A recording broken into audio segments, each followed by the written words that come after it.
অনেকদিন পরে বাংলাদেশ আইলাম, যুক্তরাষ্ট্রে মিটিং টিটিং করে আইলাম। ভালো লাগতেছে, পরিবেশটা খুব সুন্দর। ভাই আপনার বন্ধু কল দিছে। হ্যালো, কিসে গ্যাঞ্জাম লাগছে? তোর সাথে গ্যাঞ্জাম করছে? আইতেছে আইতেছে, আমি আইতেছি।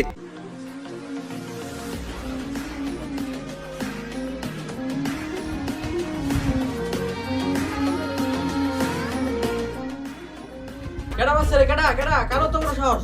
সামনে সামনে সামনে বলবো কি হচ্ছে? সাথে কল দিছি।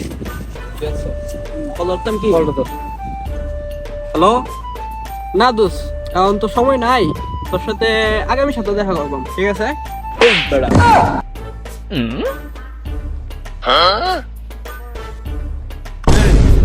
আমেরিকা সরকার কি বাংলা কথা বুঝে রে? হ্যাঁ, বাংলা কথা আমি শিয়াইছি আমেরিকা সরকারে। কারে চাইছস? আমেরিকা সরকারে আমি বাংলা কথা শিয়াইছি। এই তোরা কষ্ট না করে কেটা কইতু? ভাই আপনার আমি বুঝাই কইতেছি ভাই। এনে মোবাইলটা ধরতে দিলাম, বুঝছস? আমি এলাকার মনে হচ্ছে জেনে যাম, ঠিক আছে? চাইলে কইবে যে আমেরিকাতে কল দিছে, হ্যাঁ? একটু পরে পরে কইবে আমেরিকাতে কল দিছে।